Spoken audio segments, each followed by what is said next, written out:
కలిసి పని చేయండి. నేను మా దామన్న మీ రాజకీయ భవిష్యత్తును మీ అవకాశాలను చక్కదిద్దే బాధ్యత మేము తీసుకుంటాం. చిన్న చిన్న అంశాలు ఏమన్నా ఉన్నా పక్కన పెట్టాలి. ఇవాళ దేశం ఒక సంక్లిష్టమైన పరిస్థితిని ఎదుర్కొంటున్నది.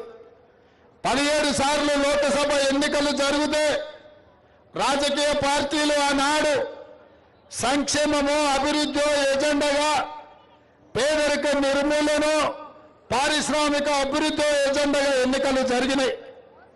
కానీ మొదటిసారి 18వ లోక్సభ ఎన్నికలు ఈరోజు సంక్షేమ అభివృద్ధి ప్రాతిపదికన జరగట్లేదు. రాజ్యాంగాన్ని మార్చాలని, రిజర్వేషన్లను రద్దు చేయాలనే ప్రాతిపదికన ఈ ఎన్నికలు జరుగుతున్నాయి. అందుకే మా ఎస్సీ ఎస్టీ బీసీ మైనారిటీ సోదరులను నేను విజ్ఞప్తి చేయదలుచుకున్నా. ఆనాడు డాక్టర్ బాబాసాహెబ్ అంబేద్కర్ మనకు ప్రసాదించిన రాజ్యాంగం ద్వారా వచ్చిన రిజర్వేషన్లను, కల్పించిన మానవ హక్కులను, సమానమైన అవకాశాలను ఇవాళ భారతీయ జనతా పార్టీ బీజేపీ ఇవాళ రద్దు చేయాలని కుట్ర చేస్తున్నది. ఇదే కాదు, మతాల మధ్యన, భాషల మధ్యన, ప్రాంతాల మధ్యన, మనుషుల మధ్యన, మన మధ్యన చిచ్చు పెట్టి మనం కత్తులతోని పొడుచుకునే ప్రణాళికలు బీజేపీ రచిస్తుంది. ఇది ఏమాత్రం కూడా మన ప్రాంతానికి మంచిది కాదు.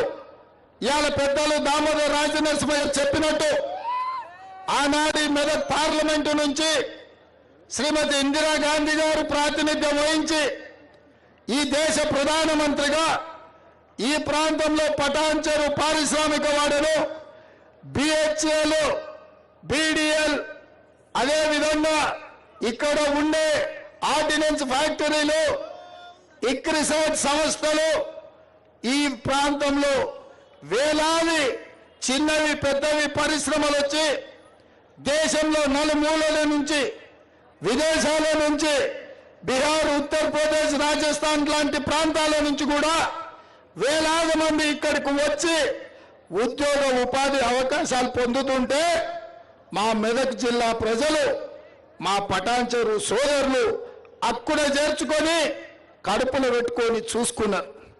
ఇవాళ ఈ పటాన్చెరు ప్రాంతం ఒక మినీ ఇండియా. భారతదేశంలో ఎన్ని భాషలు ఉన్నాయో, ఎన్ని కులాలు ఉన్నాయో, ఎన్ని మతాలు ఉన్నాయో ఇవాళ పటాన్చెరులో ఎత్తుకుతే ప్రతి ఒక్కరు దొరుకుతారు. కానీ కులాలకు, మతాలకు, ప్రాంతాలకు, భాషలకు అతీతంగా సోదరులలాగా కలిసిమెలిసి ఉండి దేశానికే ఉత్పత్తిని అందించే పారిశ్రామిక వాడగా ఇవాళ పటాన్చెరుకు పేరు వచ్చింది. మా మిత్రుడు శ్రీనివాస్, ఇక్కడ మౌలిక వసతులు లేవు. మిషన్ భగీరథలో తాగడానికి నీళ్లు రాలేదు.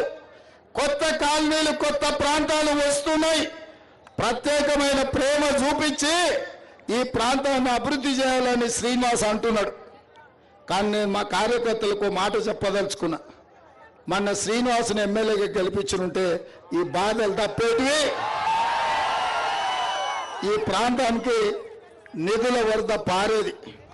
కానీ మన ప్రత్యేకమైన పరిస్థితుల్లో అది జరగకపోయినా కాంగ్రెస్ పార్టీ పక్షాన పటాన్చెరు ఎమ్మెల్యే అంటే కాట శ్రీనివాస్ గౌడే అని నేను చెప్పదలుచుకున్నా. కానీ ఇవాళ చట్టసభల్లో మీ సమస్యలు మాట్లాడాలన్నా, కేంద్ర ప్రభుత్వం నుంచి నిధులు తేవాలన్నా, మీ ప్రాంతానికి గోదావరి జలాలు రావాలన్నా, మీ ప్రాంతానికి మెట్రో రైళ్లు తేవాలన్నా ఢిల్లీలో కూడా మనం పని చేయాల్సిన అవసరం ఉంది. ఇదే కాదు, మా మాదిగ సోదరుల ఏబిసిడి వర్గీకరణ కేసు సుప్రీంకోర్టులో ఉన్నది. దాన్ని ప్రత్యేకంగా పెద్దలు దామోదర్ రాజు నరసింహ గారు పర్యవేక్షిస్తున్నారు. మరి ఆ వర్గీకరణకు సంబంధించి ఢిల్లీలో ఉరుకు అని అంటే ఉరకనికే మనకు నీళ్ల మధు ఢిల్లీలో ఉండాలి. ఇదే కాదు, మా ముదిరాజ్ సోదరులు బీసీ డి గ్రూప్ నుంచి బీసీ ఏ గ్రూప్ లోకి మారవాలన్నా ఆ కేసు కూడా సుప్రీంకోర్టులో ఉంది. మరి న్యాయవాదుల దగ్గరికి పోవాలన్నా సుప్రీంకోర్టులో బలమైన వాదన వినిపించాలన్నా నీలం మధు ఢిల్లీలో ఉండాల్సిన అవసరం ఉన్నది మిత్రులారా. అందుకే ఇవాళ ఈ ప్రాంతం ఆనాడు ఇందిరాగాంధీ గారు ఉన్నప్పుడు ఏ అభివృద్ధి అయితే జరిగిందో డాక్టర్ వైఎస్ రాజశేఖర రెడ్డి గారు, పెద్దలు దామోదర్ రాజనరసింహ గారు 2004 నుంచి 2014 వరకు 10 సంవత్సరాలు ఈ ప్రాంతాన్ని ఎట్లా అభివృద్ధి చేసిరో మళ్ళీ 2024 నుంచి 2034 వరకు మళ్ళీ వారు నేను ఆనాడు వైఎస్ఆర్ దామోదర్ రాజనరసింహ గారు ఏ విధంగా అయితే ఉమ్మడి జిల్లా మెదక్ అభివృద్ధి కోసం పనిచేసిండ్రో ఇవాళ నేను పెద్దలు దామోదర్ రాజనరసింహ గారు అదే రకమైన అభివృద్ధిని ముందుకు తీసుకువెళ్తామని చెప్పి నేను మీకు అందరికి విజ్ఞప్తి చేస్తున్నా. అందుకే మిత్రులారా, గత 25 సంవత్సరాల నుంచి నరేంద్ర భాయ్సాబ్ నుంచి మొదలు పెడితే మొన్నటి కొత్త ప్రభాకర్ రెడ్డి వరకు ఈ ప్రాంతంలో బీజేపీ వాళ్ళు బీఆర్ఎస్ వాళ్ళు ఎంపీగా ఉన్నారు.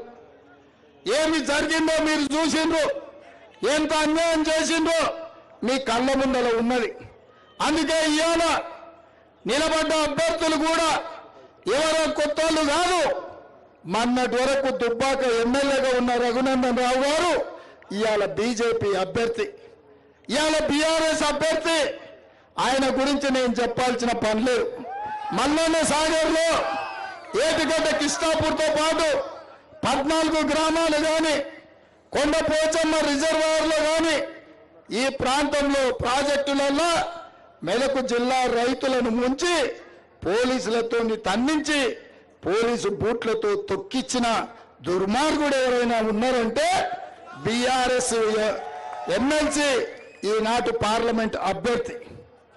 ఆయనకు ఆల్రెడీ అదే విధంగా ఇక్కడ సోదరు చెప్తున్న గిన్నె ఆయన దుకాణం ఉంది, 100 ఎకరాలు తెల్లాపూర్లో ఆక్రమించుకున్నాడని. మీ భూములు ఆక్రమించుకొని మీ ఆస్తులు మల్లన్న సాగర్లో ముంచి 1000 కోట్లు సంపాదించి అవి సరిపోలేదని 100 కోట్లు కేసీఆర్ హరీష్ రావుకి ఇచ్చి మళ్ళీ ఎంపీగా మీ దగ్గరకు వచ్చాడు. నేను అడుగుతున్నా సోదరులారా, ఆయన ఎమ్మెల్సీగా ఉన్నాడు ఆల్రెడీ, ఇంకా 5 ఏళ్ళు ఉంది ఆయన నౌకరి. ఒకటి ఉండగానే ఇంకొకటి అడుగుతుండ్రు. ఇదేమన్నా పెళ్ళి అనా, ఓ పెళ్ళి ఉంటే 2 పెళ్లి చేసుకోనికే కుర్చీ మీద కుర్చేస్తారా? కుర్చీ మీద ఏమన్నా కుర్చేస్తారా? లేకపోతే పెగ్గు మీద పెగ్గేసినట్టు 2 పదవులు ఉంటాయా?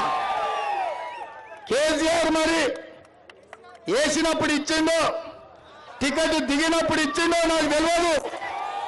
ఆల్రెడీ ఎమ్మెల్సీ ఇచ్చిండు, ఏడాది తిరగకుండే మళ్ళీ ఎంపీ టికెట్ ఇచ్చాడు. ఇవాళ బీఆర్ఎస్ అభ్యర్థి ఓడిపోతే ఆయనకు ఊడేది ఏంది లేదు, పోతే ఒక 400-500 కోట్లు పోతాయి. మందిని ముంచిన సొమ్మే కదా, మనల్ని దోసుకున్న సొమ్మే కదా. కాబట్టి ఇచ్చింది తీసుకోండి, తెచ్చింది గుంజుకోండి, అంగిలాగు గట్టిగా ఉంటే ఇడిపించుకోండి, అవి కూడా మన సొమ్మే. అన్ని తీసుకున్నాక తూర్పుకు తిరిగి దండం పెట్టమని చెప్పి సలాకితోని వాత పెట్టు.